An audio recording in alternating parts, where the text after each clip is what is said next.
Hello, everybody. Welcome to the latest edition of CNF Talks, during which I, Maurice Button, I'm the CEO of City and Financial Global, interviews upcoming speakers for our future events. And today it's my great pleasure to have with me Alexandre Franceschini, who is the Senior VP, Strategic Transactions at Corio Generation. And Alexandre is going to be speaking at our upcoming UK European Offshore Wind Policy and Investment Summit, which is being held in London on the 4th of June. Welcome, Alexandre. Hi, thank you very much, Maurice. Very nice to be with you. Great to have you with us. Let's turn to our first question. In short, what does it take to make offshore wind projects investable?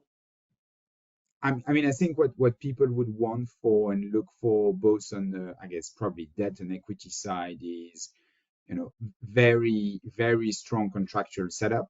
I think there's the supply chain is under a lot of pressure, and there's going to be reliance on, the few key package managers to be, top notch. So I think that's probably one. Second, from a financial perspective, a strong and long enough offtake, from a very credible counterparty will be extremely, extremely important. And thirdly, and that's probably more thinking about, the investors that are going to join the project when it's further developed. The key question is going to be who's going to run this project, who's going to develop it, or who's going to operate it. And offshore wind projects are large pieces of infrastructure.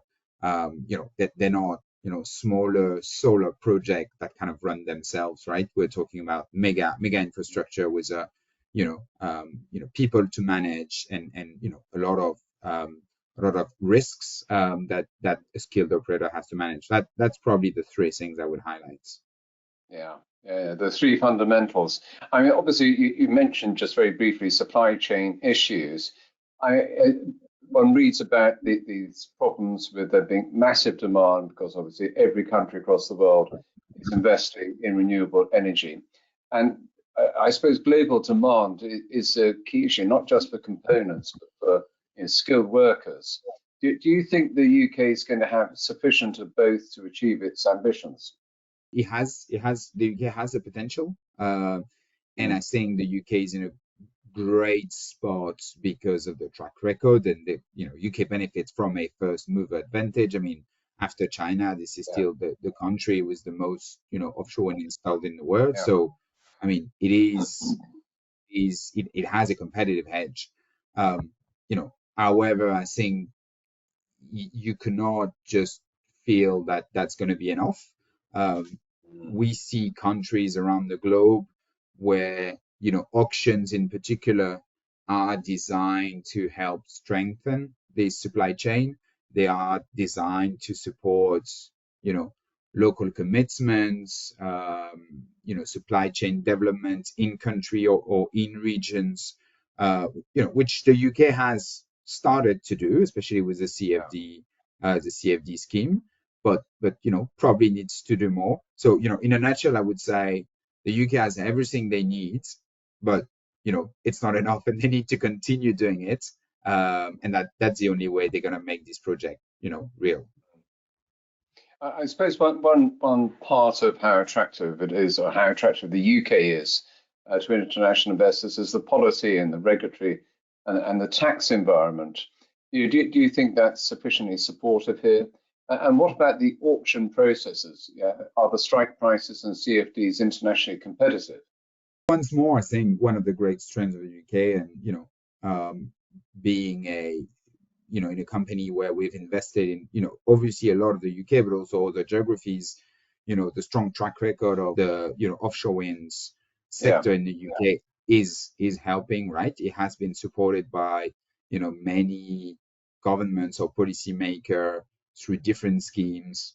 In parallel, we can also see the impact of not being the policy not being important enough. And I think I'm not a UK politics expert, but it seems that the delay of Berwick Bank in Scotland and the fact that it hasn't been able to bid into the CFD because it didn't get planning permission in like 14 or 15 months is creating a lot of political turmoil in Scotland. So that's kind of, tells you how big in the agenda the energy transition is. So, probably once more, the UK has been great historically. And I think it's set to continue to support offshore in particular, but needs to be kept on its toes. From a tax perspective, we've seen, for example, not a lot of support from UK government. Prices were pretty high, and that kind of, for once, renewable producer were benefiting of that. They kind of got that taken away. So obviously, when the same developer are struggling a bit more because the whole economy is struggling, what they kind of shared is going to be shared with them again. But when we see other countries like the US, for example, obviously the IRA, so Inflation Reduction Act, was a key piece of legislation to help this project grow and develop. Not sure we've seen that in the UK yet, so there's probably a question mark there.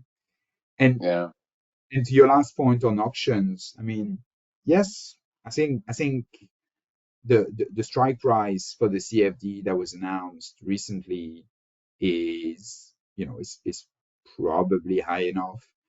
In parallel, a lot of noise has been made around the actual budgets, which is what people are kind of focused on, because it's gonna define how many projects are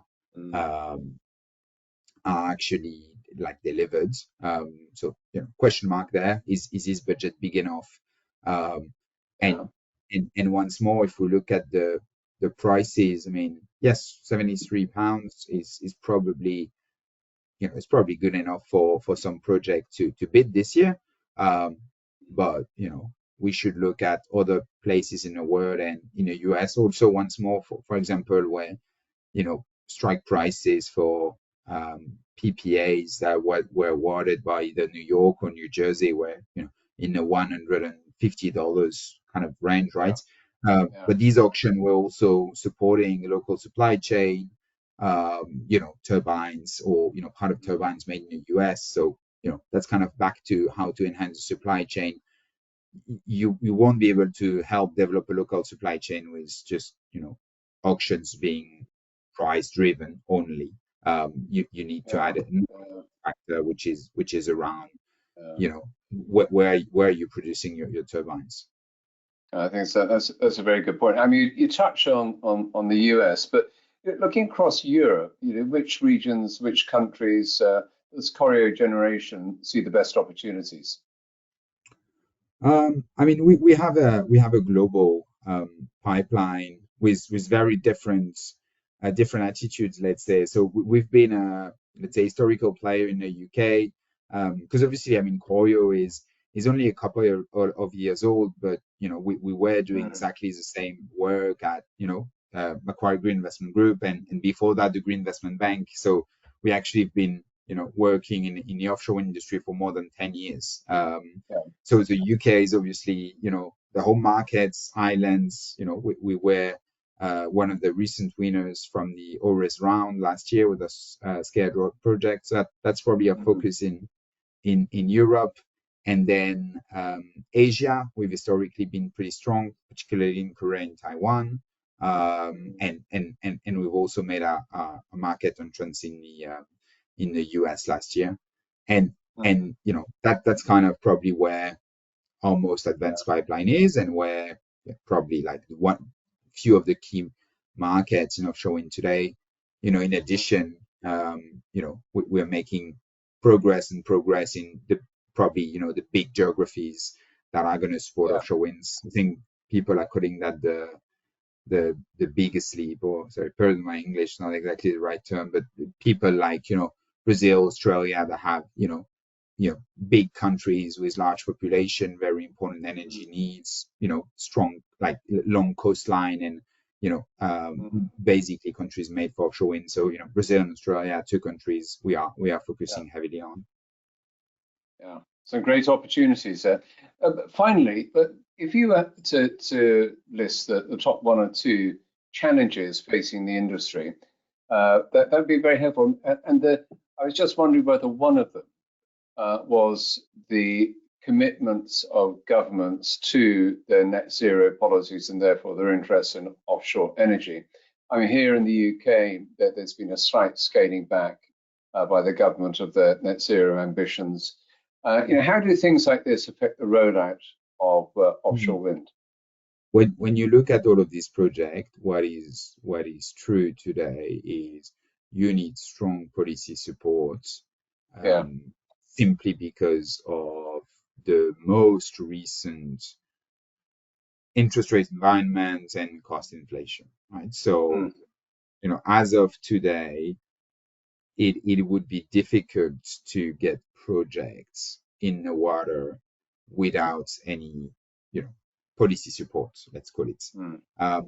At some point, we thought especially in the UK, we were very close. I think, some of the CFD projects were awarded at, £37 or something, which would have been close to merchant price.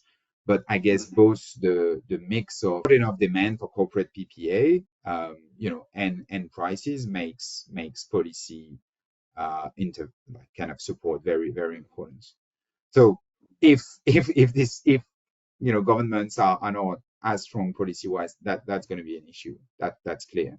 I think the one which is, I think, front and center in the industry today is the supply chain struggle, right? I mean, obviously, we know that some of the key actors in the offshore wind supply chain have, kind of struggled, financially and operationally, and we absolutely need them for this industry to work and to be successful. So, we need to all work together to ensure that, we have a